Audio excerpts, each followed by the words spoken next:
I will. Okay.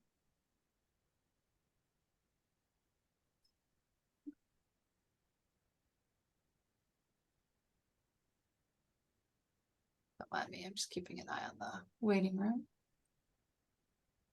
And I think we're going to give maybe one more minute for a few more folks to join, and then we'll go ahead and get started. Sounds good. And folks, if you're not speaking, please put yourself on mute.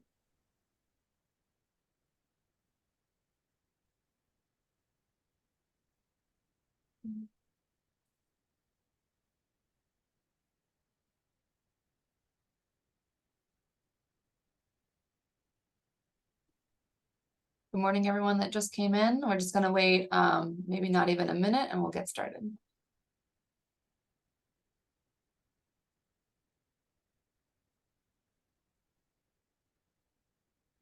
All right, Caitlin, I suggest we begin. Yeah, I'm all set. Do you want me to pull up the slide for your opening remarks, Matt? No, that's okay. Okay. All right, well, then go ahead. All right. Good morning, everyone. For those of you who I don't know, my name is Matt Hart, and I'm the Executive Director here at the Capital Region Council of Governments.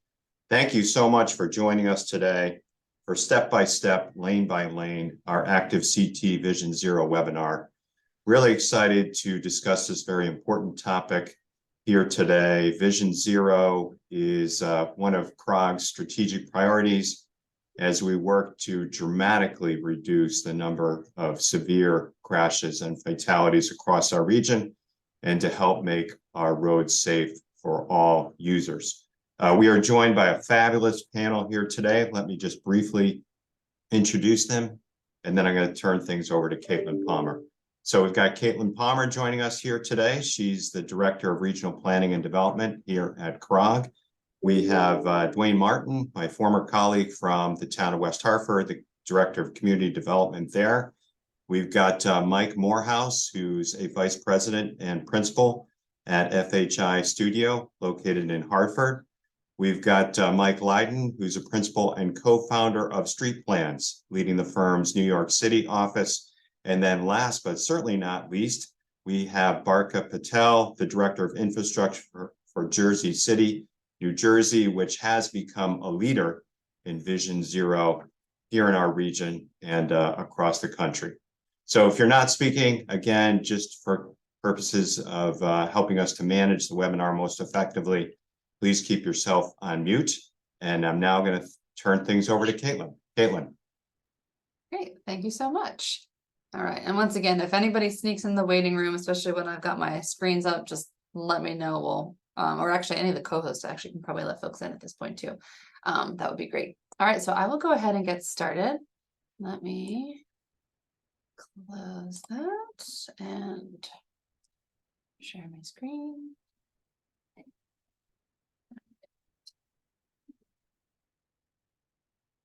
There it goes. All right, everybody can see that okay? Okay. I can no longer see anything. Once again, thank you so much for coming. I'm going to keep my piece as brief as possible. It's got a lot of important information, and it's really just scratching the surface of what we've been doing in Connecticut.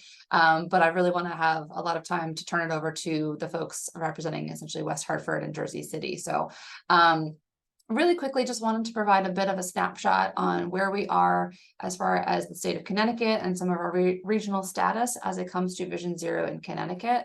And as I said, this is really just going to scratch the surface of a lot of the things we're working on. So first, obviously, makes sense to set the stage. Not a surprise to probably anybody here, but nationwide, there's been a trend of rising crashes and fatalities on our roadways. And this is across all modes. And the state of Connecticut and the CRCOG region are obviously no exception, unfortunately. And really, fatalities in the United States have been increasing really ever since 2014, after we had seen a pretty steady downward trend since the 1970s. So the last 10 years, we're starting to reverse all the progress that we've made. Unfortunately, in Connecticut, just looking at last year alone, 2022 looks to be our most deadly yet, at least in recent history. We had, I've seen numbers vary a little bit. The numbers are still getting finalized, but it's estimated 324 fatalities alone. We're not even talking severe crashes at this point. And I'm compared. sorry, Caitlin, I don't think the participants can see your screen. I'm sorry to interrupt. Oh, no, thank you. They can't see my screen. What are we seeing? Anything? Hold on. Thank you. No problem. I just see you. I don't see the screen. Well, that's great, but that's not as helpful. Okay, I think it, yep, I Better. can see it now. I always have to press that twice. Is that better? That looks great. Okay. Okay. Well, this is the only slide that you've missed. That and the title slide, which was quite lovely, but that's okay. So thank you very much for that. So as I was saying, 2022 was our most deadly year yet. Compared that to just 3 years ago when we had just over 200 deaths, we've actually just in the 3 years alone increased by 46%. I'm not going to pick on all the regions, but I will say CRCOG region, we saw 84 fatalities alone just last year. We can talk about, you know, the contributing factors. The pandemic, I think, changed human behavior. We saw a lot of fatalities despite the reduction in vehicle miles being traveled.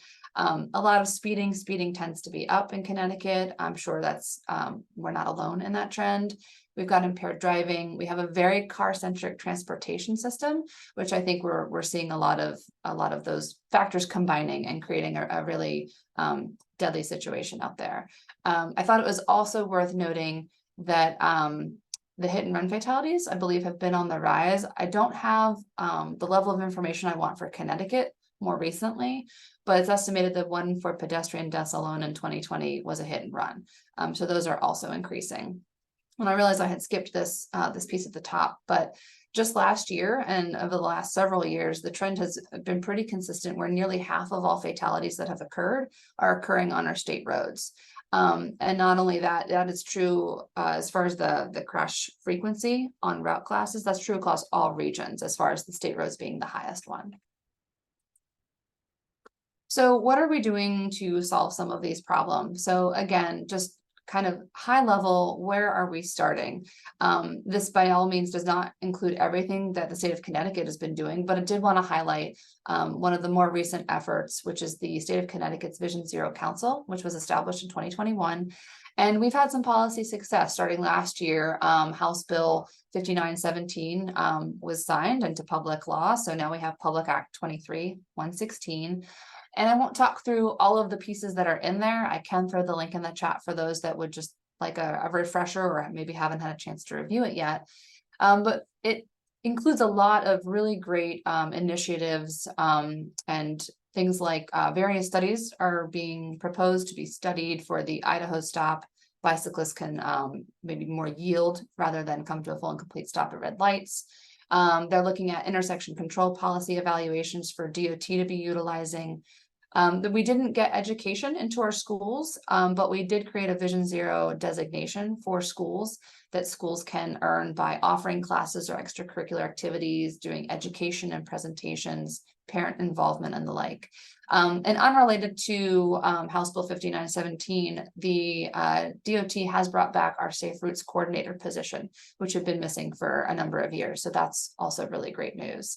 And then a few other things regarding vehicle safety courses and videos for folks who are getting new or renewing licenses or have done traffic violations. And then the requirement that Vision Zero be integrated in developing the DOT's capital plan, as well as some education initiatives. Next, we have, as far as Vision Zero is concerned, and obviously wanted to touch on that, is the idea of the automated traffic enforcement. It is definitely a process, and we're still in the midst of creating, you know, the more robust process that we're going to see, but basically allowing speed and red light cameras to be solely used for only those two purposes, and where you can locate them, school zones, pedestrian safety zones, as well as other locations are allowed, but all of those locations are to be identified in a plan that needs to get approved by DOT. So right now, and somebody can put in the chat actually if DOT has already issued the guidance to municipalities regarding what needs to be in that plan. but DOT is scheduled to come out with that by 2024. I know they're working on it or on the cusp of releasing it or have just released it. I'm not sure exactly where we are in the process. And then also as part of this, like I said, it's a process. So municipalities need to adopt an ordinance. And then once you do get your automated enforcement in place, you need to do, within 18 months of operation, you need to submit a report to DOT and then yearly thereafter. So it'd be very interesting to see the communities that are already moving to put this into place and then to see how the automated enforcement helps us on our roadways. And then last for me, and then I will hand it over, looking at some of the things that we're doing regionally, I don't think this is by any means a full snapshot of what all the COGs are doing. This is just what I was able to find very quickly. But Naugatuck Valley COG adopted Envision Zero in 2022 with the goal of achieving Vision Zero by 2060. Metro COG also adopted Vision Zero policy with the goal of achieving Vision Zero by 2050. So this is all excellent progress. CRCOG also adopted a Vision Zero resolution. And then just because I know more about what CRCOG is doing, I've got a couple extra bullet points. But we actually were recently awarded funds for our regional transportation safety plan. And as part of that, we'll be creating a Vision Zero task force to help guide our plan. And additionally, I mean, we're here today as part of our ActiveCT work. We've been doing that for the last 5 years in partnership with our consultants and the other COGs across the state. And that's been an amazing experience. And I'm not going to touch too much on our work there because I could spend minimum an hour talking about all the amazing things that we've done. But those are our efforts to increase education and work on demonstration projects and the like to actually slow traffic down as well. CROG also has our complete streets plan, our network, and our policy, which we utilize to sort of guide funding towards projects that implement traffic calming, road diets, bike lanes, and whatnot. And then also ourselves, as well as many others I'm sure on the call, have also participated in the Vision Zero subcommittees. So a lot going on, a lot more that I'm sure we're all doing that I haven't even discussed, and a lot more for us to continue to do. So with that, I will stop sharing and hand it over to Duane and Mike.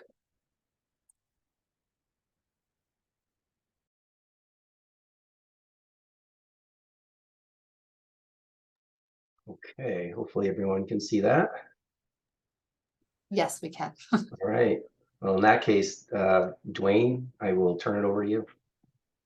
Thank you. Good morning, everyone. Duane Martin from the town of West Hartford. My presentation is teamed up here with Mike Morehouse from FHI Studio. And the beginning of the slides or the presentation is just to explain how West Hartford came to adopt its Vision Zero initiative. How do we get here? So leading up to that, West Hartford was already working on a number of programs and policies through the years to improve our transportation system, focusing on safety, especially as it relates to our vulnerable users. So a number of those things I'm going to highlight. So the first one is back in 2015, we adopted a complete streets policy like most communities. And ever since then, we've been building and improving our roadway network. And on the bottom of the screen there, there's a couple, well, there's one there now, there's a second one. Just examples of our annual reports, which is a part of our complete streets policy. So we are doing a lot of improvements, especially focusing on our bicycle needs. Next slide. In addition to that, or on the heels of our complete streets policy, we also adopted through the town council in 2016 a bicycle facility plan. This was an improvement to our previous bicycle master plan, and it was focused on adding a lot of elements to our roadways. So the table below shows through the years since we have adopted the complete streets policy and bicycle facility plan, we've been adding a lot of routes, lanes, and trails. We also updated our sidewalk policy back in 2016. West Hartford has an extensive sidewalk network, approximately 300 miles of public sidewalks, but yet we still have some gaps, some missing areas. So the updated sidewalk policy gave residents an avenue to petition the town to add sidewalks in various locations. We also have been focusing on our traffic signals and sidewalk ramps, like most communities, to get them to be ADA compliant. And then in March of 2022, we created and the town council accepted a neighborhood street traffic calming policy. This was to formalize our program. We had already been doing traffic calming throughout town. The bullets there give you some examples, but the policy allowed residents to formally request traffic calming, and it gave the town guidance as to how to work through those requests with the residents through scoring and other analytics. The shortcoming of that is it was neighborhood streets. It did not look at collectors and arterials, yet we still had issues with those. So an example of a successful project through a trial was on North Main Street, which is a major arterial which runs right through the center of West Hartford, converting a 4-lane arterial roadway to 3 with a 2-way center left turn lane. And the results were very positive. It provided some safety security for the pedestrians on either side of the road. It reduced the speeds and crashes. And I believe the next slide will give you a snapshot of North Main Street on the left, what it looked like, and then on the right, what it became with the road diet. So the road diet trial was approximately a year. It was deemed successful and determined that we should keep it. We're going to keep an eye on it as far as crashes and potentially some peripheral issues, but it's a shining example of one success story here in town with others coming. Next slide. Despite all of our efforts, like most communities in the US, Connecticut as well, as Caitlin mentioned, we still had some unfortunate crashes that occurred, specifically going back to last summer, all the way up through last winter. We had, I think, 6 deaths. Half of those involve vulnerable users, pedestrians in particular. And so we realized that despite all of our efforts, we needed to do more. And that started to lead the town into the path to Vision Zero. So as Caitlin mentioned earlier, West Hartford, like a lot of Connecticut communities, is not immune to the crash pattern that has been going on. Unlike some of the communities in Connecticut, our crashes involved a higher rate of fatal and serious injury crashes. And that was really the concern of the mayor and the town council, leading us to Vision Zero. And so at the bottom of the slide, it gives the definition of Vision Zero, which is a little confusing to some residents in town. They feel as though we should be focusing on eliminating all crashes. The goal here is to eliminate all traffic fatalities and severe injuries while increasing safe, healthy, and equitable mobility for all.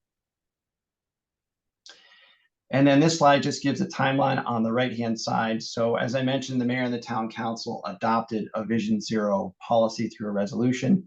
That really kicked off the process. And one of the ways that we proceeded was to create a task force, which was shared by town staff as well as residents.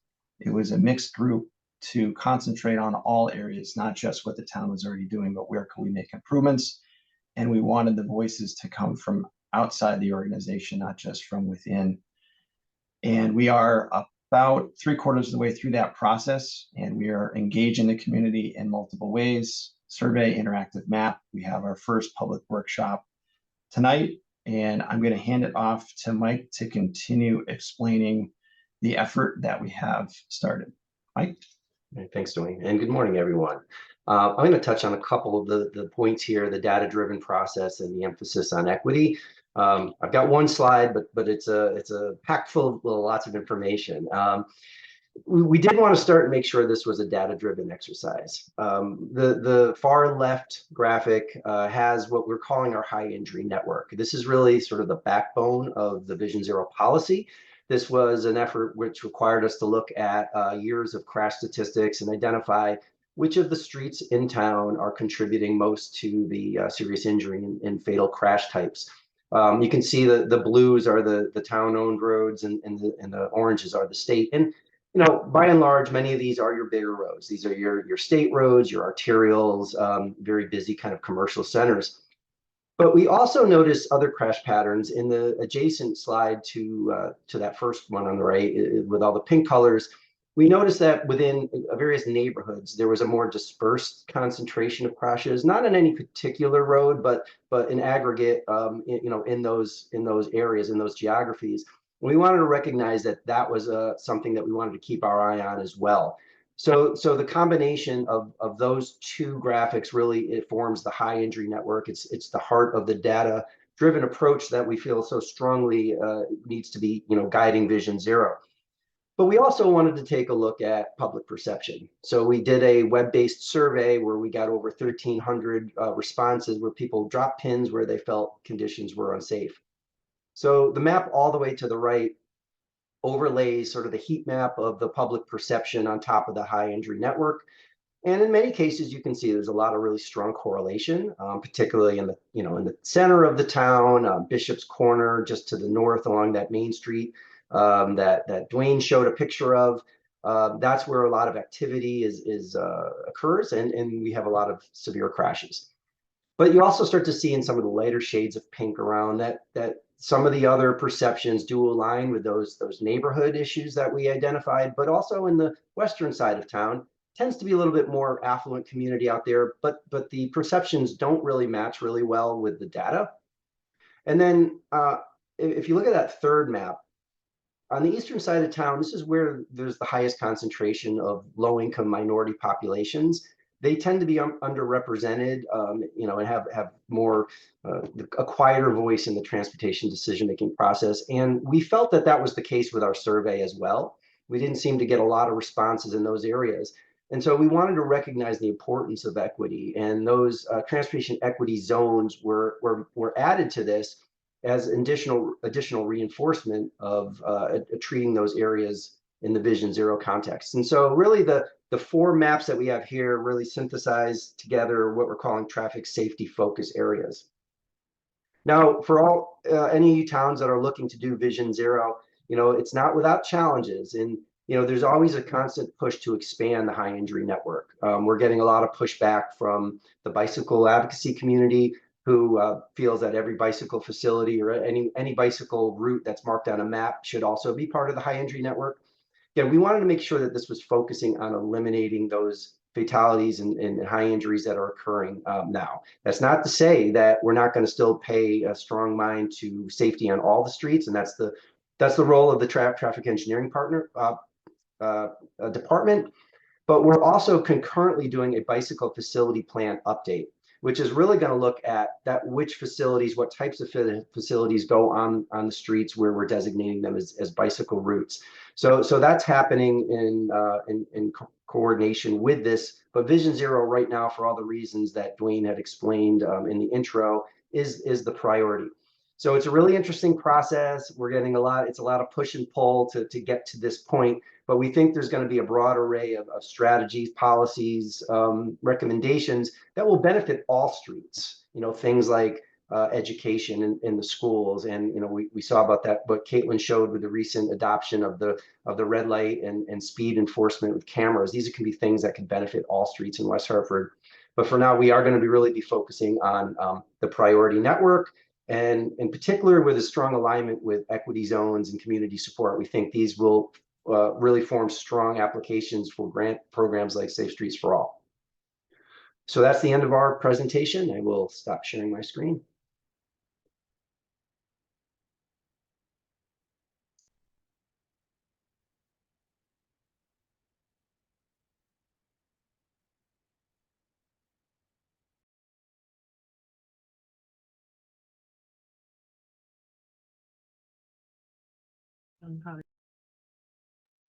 You're muted, Mike, but I can see your screen.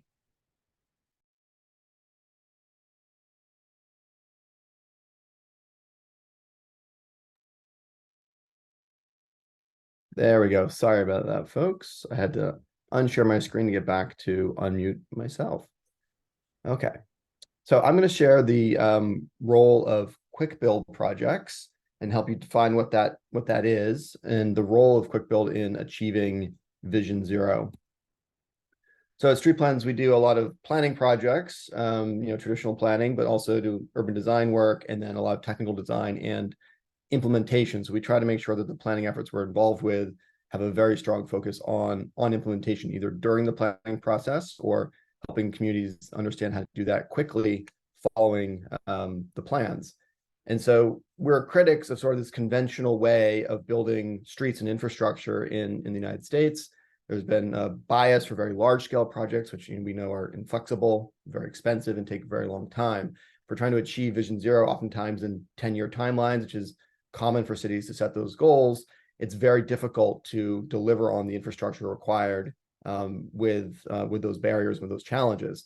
So project promises go unfulfilled, and we're oftentimes working with historical frameworks of racism and automobile-focused policies, which make it even harder to achieve Vision Zero goals. And we find that the public process lacks that transparency and favors those with time and money who influence the process. And so tactical urbanism and quick build projects are a response to those challenges in our communities, which are evident across the United States. And so we try to move from the focus of long-term infrastructure delivery and say that's important. We need to think about these lasting long-term investments that change our communities for the better. But we can get there in a number of different ways using smaller, more incremental and lower cost steps to help geometrically change the way the streets are performing in our communities.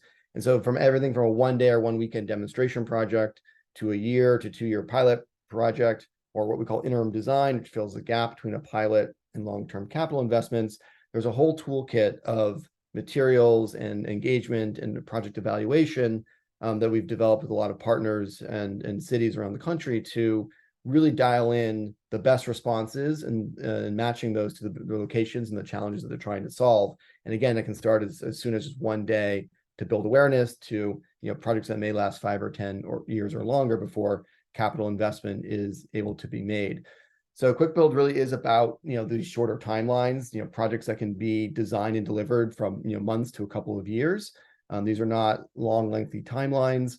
Budgets can be as small as $5,000 for a street corner or curb extension like you see here, on up to about $5 million.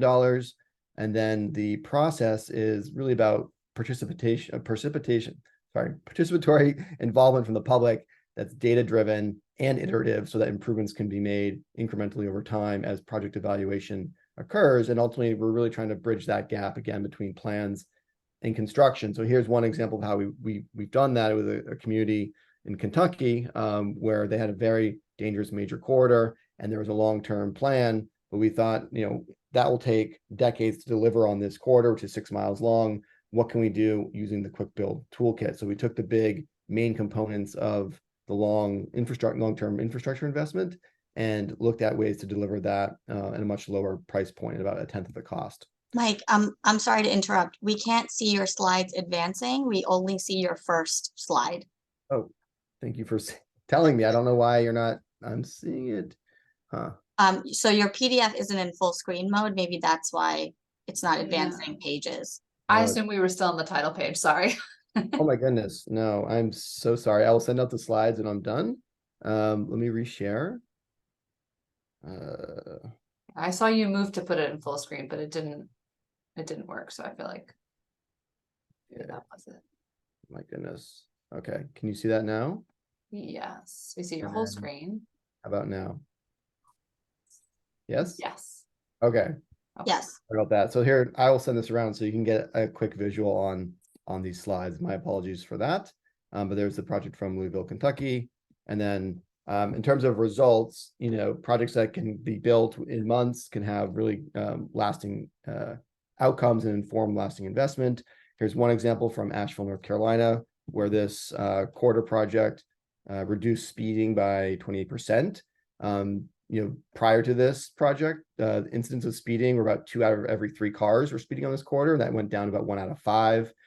Before the project, the highest speed recorded was 89 miles per hour, if you can believe it, on this corridor. And then afterwards, it was 41, not great, but certainly a lot better. And then this street carried the same number of vehicles before and after. So we can make lots of changes geometrically and have these kind of great results and not have to impact necessarily the flow and movement of vehicles on those corridors. And these projects aren't just for big cities. They're not just for the New Havens and the Bridgeports and the Stamfords. They're for small towns. In fact, it's usually much faster and easier to work in those contexts to go from plan concept to implementation. We work a lot in suburban environments, particularly on 4 and 5 lane arterials. Quick build is a great way to deliver road diet projects, as Duane had mentioned, from West Hartford. And of course, in cities, looking at how we can transform very urban streets and dense environments. And we've even worked at the regional and state level. You know, ActiveCT is the program that Caitlin mentioned. We've worked with Mike and FHI Studio on that program over the last five years all over the state, many of which have included demonstration or pilot projects using the quick build methodology. And even countries. New Zealand has a whole quick build program that they call Streets for People that they started to invest in a couple of years ago and has delivered almost 80 projects to date. So this is just a quick visual on how you go from the quick build to the capital and what that looks like. You know, some curb extensions and pinch points to roundabouts to pedestrian safety islands. These are all things you can deliver very quickly and inexpensively. Speed humps and raised crosswalks, protected bike lanes, bus lanes, chicanes, you know, pretty much any traffic calming technique that you can consider for a particular context. Most of it can be delivered using the quick build methodology, but you can't ultimately scale what you don't permit. So oftentimes we're helping communities develop programs and materials, standards, and guidance within the quick build framework so that there's a predictability and understanding from the public what to expect and from staff in the cities on what to expect. And then these materials can evolve over time as communities get more comfortable with the operations on streets, not just vehicular travel, obviously, but also things like, you know, snow removal, maintenance practices, emergency response, right? The great thing about quick build is you can try things and be quite aggressive actually, and then you can adjust as need be based on actual real world performance of the designs and projects. So I'm going to hand this over to Barkha, someone we've worked with for many years now in Jersey City, applying quick build approaches to not just street design, but public space, park development, open space development, and largely using it as a really critical tool for community engagement, right? We see project delivery as a collective effort where, you know, from a 4-year-old to a 40-year-old to an 80-year-old can have some role in delivering better communities and safer streets. And that can be really powerful in terms of building support and political will for those lasting investments that need to come on the backside of successful quick build projects. So I will hand it over to Barkha, and she will talk about her experience leading all this great work around Vision Zero in Jersey City. Thank you. Okay, thanks, Mike. Hello, everyone. Just going to share my screen. If someone can just give me a confirmation that it's working. Works. Looks good. Okay, great. Okay, thank you. All right, I am Barkha Patel. I'm the director of the Department of Infrastructure for Jersey City, New Jersey. For those of you who don't know where that is, it's located in northern Jersey, directly across the Hudson River from New York City. It's one of the largest cities in New Jersey, and the Department of Infrastructure is something that was recently formed just about a year and a half ago in Jersey City to specifically create alignment between all of the agencies that normally would exist in municipal government that deal with the public realm, all under one umbrella, so that you know, big picture initiatives like Vision Zero can have more collaboration and alignment. So in Jersey City, the Department of Infrastructure under me includes our engineering team, our traffic and transportation teams, our architecture, sustainability and innovation teams, and all of those have some role to play, some more than others, in our Vision Zero work. A little bit about me. I was formerly the director of transportation for the city of Jersey City and the chair of our Vision Zero task force, which I helped found for Jersey City. So to talk about some of the actions that we've taken to achieve our Vision Zero goals, I think it's important to explain how we got there sort of logistically and operationally. Back in 2018, the city committed to a Vision Zero goal, and we did so by executive order as opposed to adopting, you know, a policy by resolution or some other action.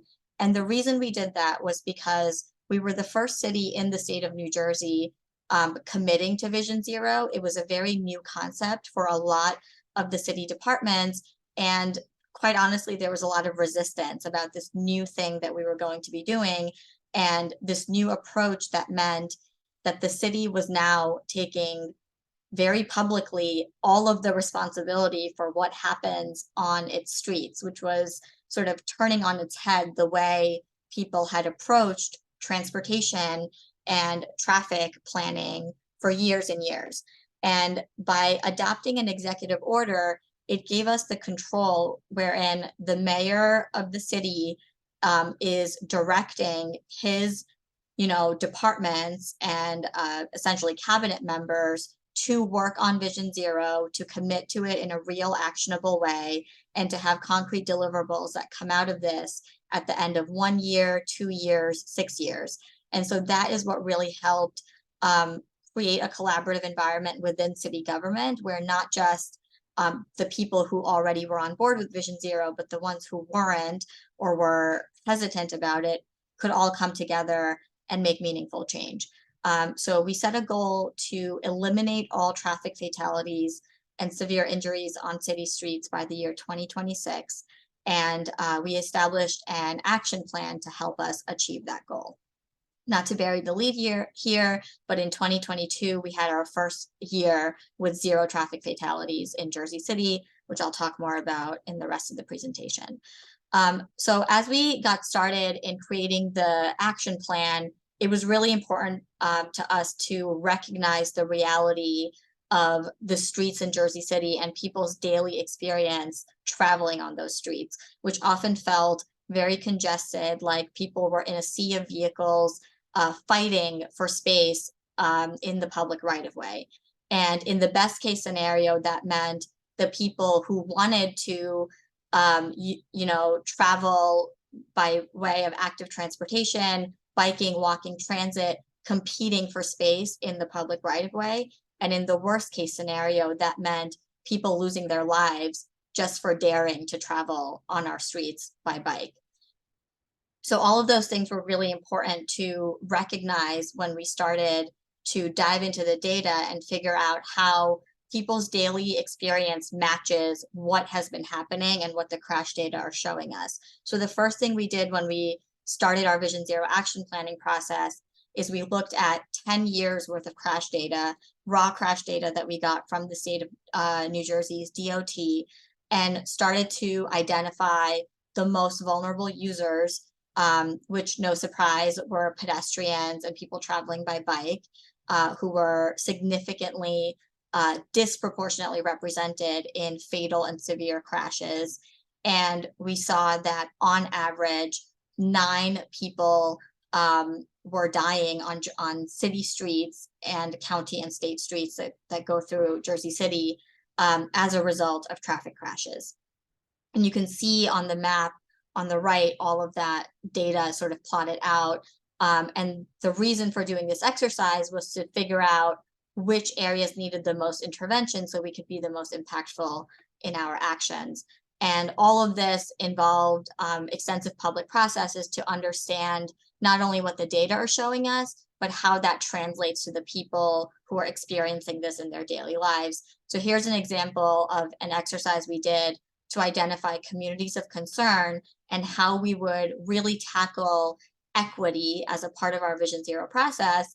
And what we found was, because of the diversity of Jersey City and the distribution of minority populations, low-income populations, households that are carless throughout the city, essentially more than 80% of the city counted as a community of concern. And so that told us that we needed to go through a much more detailed process of prioritization so that we can figure out what the areas were that needed the most intervention.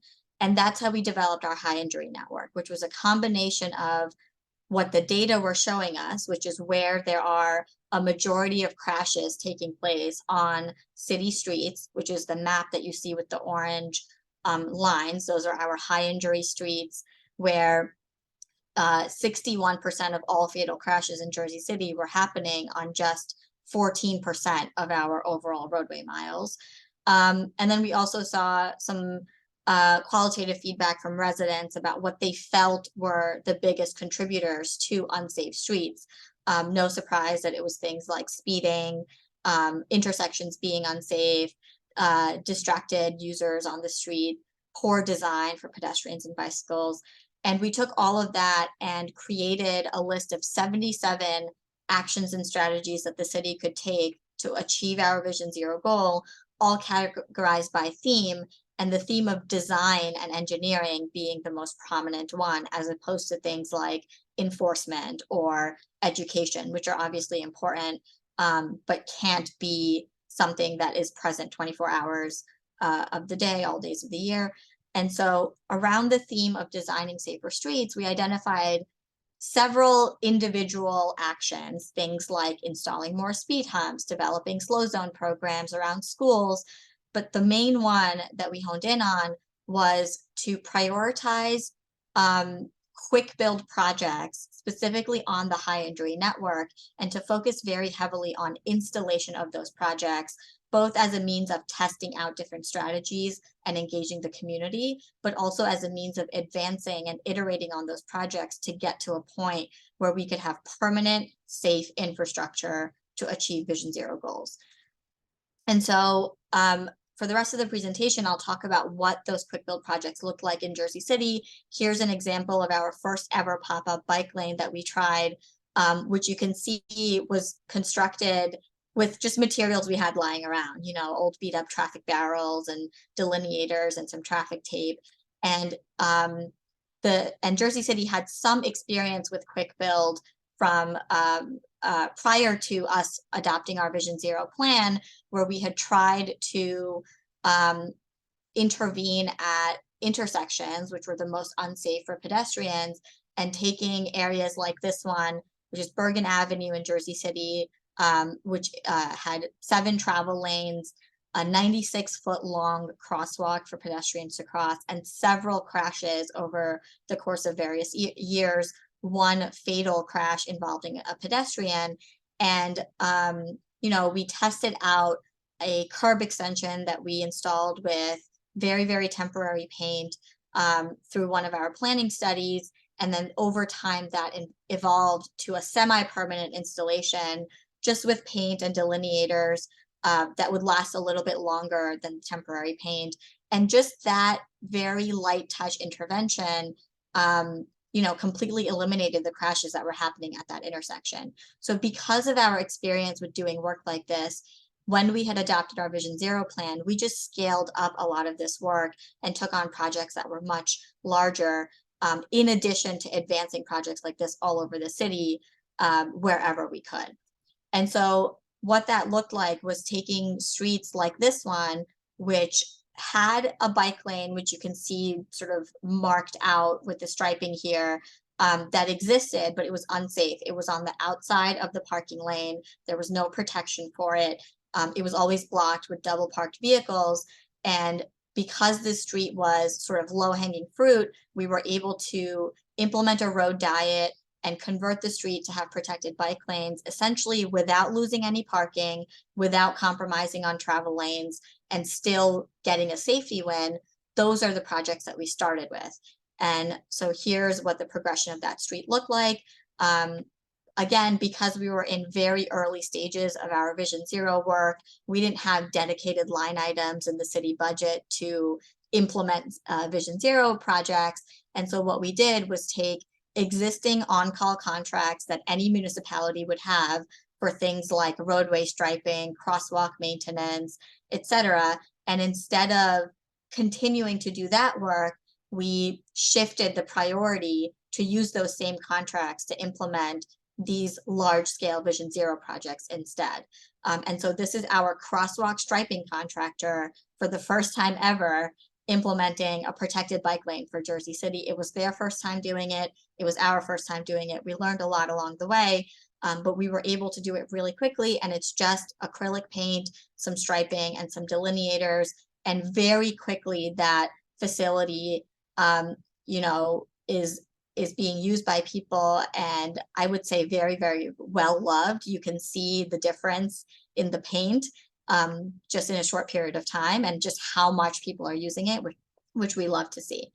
And so over time, the facilities just started getting better and better. We started to invest in better quality materials. You can see here a standard delineator protected bikeway.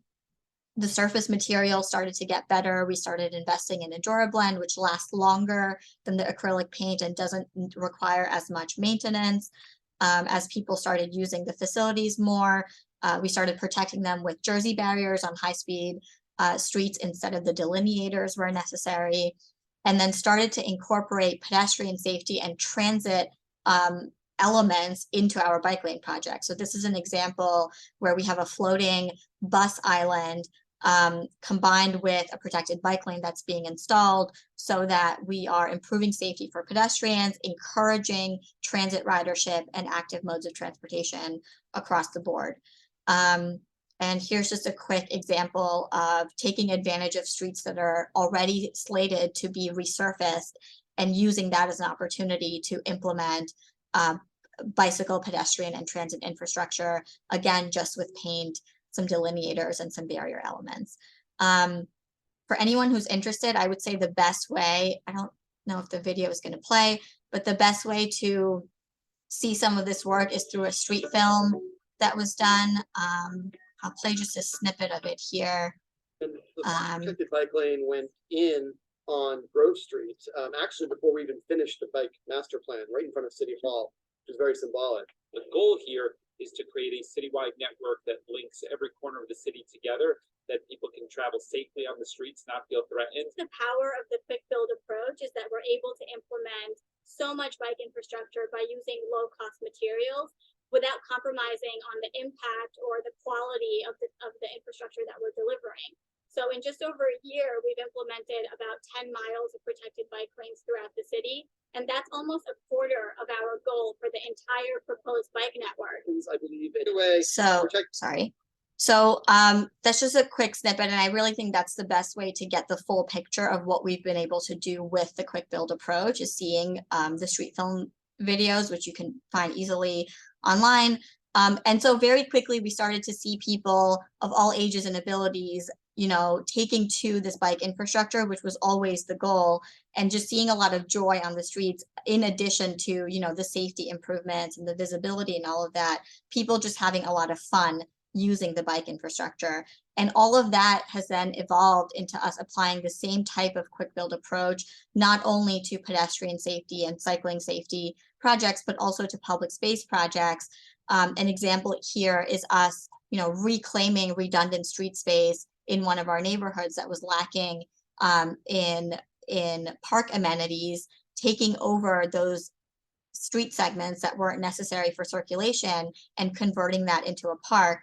And then also taking streets that, you know, people were already using for other purposes, like sometimes there would be street festivals on the street, Newark Avenue in downtown Jersey City, and it would happen during just certain hours of the day or certain days of the year, and making very small investments in that space to see if that could be a successful public space. So what you see here is the same street as before, with very little changes from the city. All that was done was the street being painted green to identify that as a pedestrian space, and a little bit of street furniture and some umbrellas and some planters. And already so many more people were using that space. And as we started to see which public spaces were successful and that people really wanted to use, the city started to make investments and really started to take that leap that Mike was talking about earlier, from quick build to large scale capital investment, which is what you see here, the same street being resurfaced with pavers. And this is what that street looks like today. So all of these examples, whether they are transportation safety or public space or park projects, are all a part of our menu of actions in our Vision Zero work, because all of them lead to the result that we had last year, which was just in a few years from adopting our Vision Zero goal. In 2022, we had 0 traffic fatalities on city streets. We did have 5 fatalities on streets that are controlled by the county or the state, but we, by just demonstrating the power of these projects, we're able to show really what can be done. And while there's a long way to go, I think it's really encouraging to see that since Jersey City has adopted Vision Zero and started to do this work, we have seen our neighboring municipality of Hoboken adopt a Vision Zero plan. Just 2 weeks ago, Hudson County, which includes Jersey City, Hoboken, and a few more of some of the most densely populated cities in the country within Hudson County, has now committed to a Vision Zero goal, and the state of New Jersey, which has formed a Vision Zero alliance. So again, there's a long way to go for us. You know, we have had several fatalities in Jersey City this year, despite achieving Vision Zero last year. But all of this is just really encouraging and speaks to, you know, the high impact of the work that we've been doing. Thank you.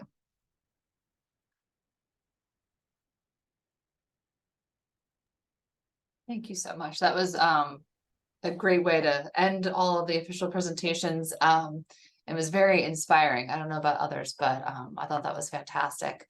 I've got some questions, but I would rather open it up to others on the call right now for questions for any of our panelists. You can go ahead and unmute yourself, raise your hand, or use the chat, any one of those options.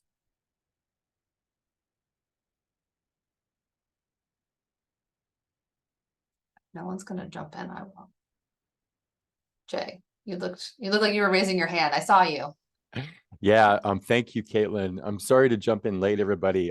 Big fan of everything that you're doing in Jersey City, Barkha. Thank you so much for the presentation. In my town in Connecticut, in West Hartford, we have started a Vision Zero project with the town. It's a Vision Zero task force. And one of the things that has been really interesting for us is to try and talk with town staff and citizens about what we start with first: education, enforcement, or engineering. And so I'm wondering if you could maybe talk a little bit about how Jersey City started to get that decision process out. And you know, a lot of people here in West Hartford are thinking that enforcement is the answer for a lot of our fatalities and severe injuries. And we're trying to figure out how to educate the public with a balance of education, engineering, and enforcement. So I'm wondering if you could talk about how you all got past that in Jersey City at the beginning. Thank you so much. Sure, happy to answer that. The way I look at it is that you will never strike the perfect balance in a limited period of time. So balance, I think, always has to be thought of over the long term. So you will probably have phases where you are doing more education and less of the engineering and design. You'll probably go through cycles where you're doing more of the, you know, enforcement. So I would just keep that in mind. In Jersey City, because of the nature of, you know, where the different agencies were when we adopted Vision Zero, which was that our engineering and transportation and sort of planning team was very enthusiastic, already on board. We were really the in-house advocates along with the community to push this forward. So for us, it made sense to start with that. And the good thing about starting with engineering and design for us and the quick build approach was that by nature of trying things out on the ground, it ended up incorporating the education and the enforcement as needed. You were able to engage people in real time and get their, you know, real feedback to some sort of intervention instead of showing them the plan or saying, here are the rules of the road. So it just ends up being a much better form of engagement, I think. And then enforcement ends up getting involved too. In some cases, we have tested out things like tightening up the radius at the intersection of the curb, and we will have our fire department come out and do a test drive of their largest truck to see if they can maneuver, or have the police department come out and make sure they're aware of what we're doing and what kinds of behaviors to look out for. So it ended up incorporating both of those things. But I would say I recognize that that's not the reality in every town. And so if it seems like there is more positive support and more people on board with trying one of those things, and it's not, you know, perpetuating systemic, you know, forms of discrimination within traffic safety, I think it's okay to start with those things just to start the conversation. I think the most important thing is just to start somewhere. Like I think you also said, Barkha, that the on the engineering side, though, not many things can be there 24/7, but the engineering components can, which I thought was a really good point. Anybody else with a question? Or I saw something in the chat too, actually. Hey, Caitlin, this is Matt. Sure, go for it. I also want to thank our panelists for their great presentations today. So your thoughts for our communities that are perhaps semi-rural in nature, or that have less density. Maybe they've got one or two commercial areas, residential areas that have some level of density, but much of the town is served by state roads, lacking sidewalks, etc. Your thoughts on how to, and this is for any of the panelists, how you would approach working with communities like that, because that scenario is true for many of our members.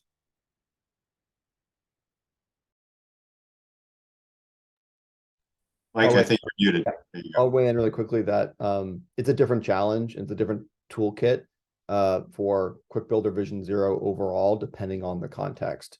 With FHI and CROG several years ago, we put together a quick build guide for the region that looks at the urban, suburban, and rural context and sort of allocates different types of techniques and infrastructure changes that can happen in those places that are more appropriate. So that's a good place to start if anyone wants to dig deeper in the CROG region on that issue. But everything from painted sidewalks, right, can be a way to bring sidewalks quickly.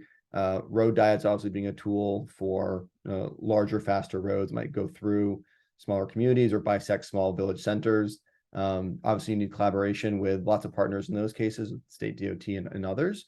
But really looking at where activity is generated and how you can start where that activity is happening and radiate out.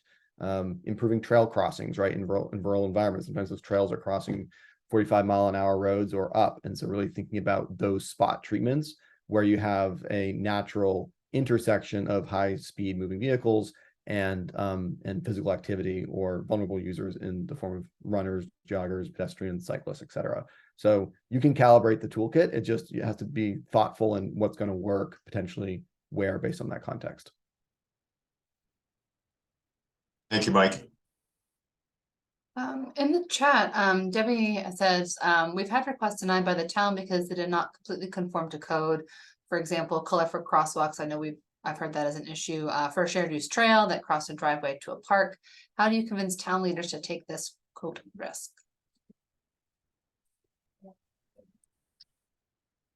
I can try to answer one part of that. I know Mike Lydon has done a lot of advocacy work with other organizations, federal agencies to try to make some progress on some of those outdated rules and things like that. From our perspective, if you're not getting support to do things like that, even in a temporary way for the purpose of traffic safety, it could also be helpful to try to combine an effort like that, something like a fun intersection mural, with other types of things that could be happening in the city. For us, that often means partnerships with our cultural affairs team, which does a lot of cultural and arts, festivals and events with different groups in the city. And people don't often think of something like that as a transportation or a traffic safety related intervention, but it really can be. So if you're not getting any traction, trying things out on the street, under the umbrella of transportation, maybe just try redefining it and then still get the work done in that way. Right. Art is not a traffic control device. And so I think it's really important to make that distinction on what is art and why you're doing a project such as that. And then what is, NUTCD compliant, traffic control. So if you can't get the crosswalk initially, start with, the curb extensions, or as Barkha said, between the crosswalks in the middle of the intersection. That's two really quick ways, to get around that issue and try out the toolkit in terms of the materials and show people that art, it can have a slowing effect. There's been research done by some of our colleagues on asphalt art projects, but primarily it's geometry. So, paint doesn't hurt people, speeding cars do. So you have to think about the geometries that slow down people of all modes, where there's a lot of physical activity, walking and cycling, etc. So it's a longer sort of presentation we could give on just that alone, but there are some tips and tricks, such as that, that you can pursue in the near short term. And as Barkha said, maybe just a weekend project with tempera paint that washes away in the next rainstorm, or with a hose, to just like get on the street to see it for a day. Maybe that's the smallest way to start the conversation, is to do hyper temporary projects to just see how it works. And just to add on to that, I know sometimes, the pointing to codes is usually, or sometimes it's just a technical brush off from those professionals who don't believe in the approach. And, we find that there's almost nothing in a lot of these codes that prevent some of this from going on, but we do take the extra precaution to make sure that geometrically everything's accurate. I know Mike and his team do the same. We lay everything out in CAD. We run truck templates on it. We make sure that going in, we're satisfying some of those concerns. And, I think Caitlin or somebody, or maybe it was Barkha who mentioned it, actually field testing it. We did a project in Simsbury, and, they brought a fire truck out, and they ran the corners. And actually the town engineer kind of said he didn't really think the design was going to work, and it worked perfectly. We've got video of it. And so that was kind of the proof in the pudding. And I just think just making sure that you're addressing the real challenges that sometimes municipal engineers they feel pressure to make sure that everything is according to the manual. You can do that with quick build pretty as well. I was going to mention that anecdote as well. I love that, you get engineered drawings and they're stamped and it's got the truck turning movement, but it's like, I don't know until you actually see it in person. So I think seeing is believing across the board, actually, on all of this work. I know we're 1 minute over, and there was a question in the chat regarding engaging state DOT, and Barkha, you did speak to that also in the chat. As we are already over time, I had a similar question though. We have a lot of obviously state roads, and you experienced that as well. And were you able to do quick build interventions partnering with the state? Were you successful there? And especially given that local roads achieved Vision Zero last year, but there are still some fatalities on the non-local roads. So you wanted to elaborate on that a little bit more, and then I will let everyone go. I could stay here and talk. Yeah, the short answer is no. We were not successful in doing that. The long answer is I think it really will take, I don't know, you never know, things can change overnight, but in our case, I think it's really important to build the relationship, build the trust with our state DOT partners. So from the beginning, they have been involved in our Vision Zero task force, which we thought was really important. For there to be alignment again in the vision. And, there are a lot of different contexts that our state DOT is planning and designing for. Jersey City is a hyper urban part of New Jersey. There are, suburban areas, rural areas. And so as the state tries to understand and figure out what Vision Zero work for them can look like, I think it's important for us to just continue being good partners with them and showing them sort of a proof of concept that these things can work. So we have not been successful in making any meaningful change on the state roadways in Jersey City that are experiencing fatalities, but I understand that it's a long game and that it really is a matter of chipping away at things that we can do, showing that some of the things that we are doing, which may not adhere to codes that were established decades ago, or regulations that municipal land use law may have in our state, which may be different from Connecticut or other states.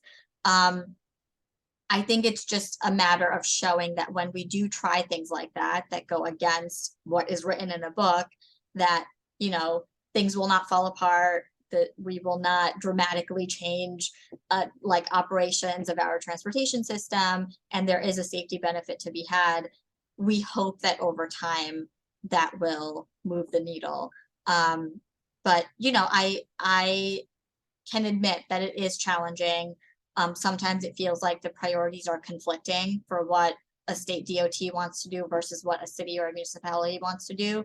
And so there's a really big part of relationship building and advocacy and all of that work as a municipal employee that is never going to be in any job description, but is really important to be able to advance this work, I think. And I'll just add really quickly on a positive note here that it's amazing what we're seeing across the country with the SS4A, that Safe Streets and Roads for All grants, because quick build projects are an eligible activity to be funded as part of that work. And so all of a sudden we're seeing state DOTs start to understand or look to understand, what does that mean? What does that mean on state roadways? And I know that's starting to happen in Connecticut. It's happening across the country. And I think that's really, really exciting. And the carrot of the funding at the federal level is moving the needle at the state and local level as well. So that should be encouraging to all of us who believe in this work. And I find that to be a big, big change from even just a couple of years ago.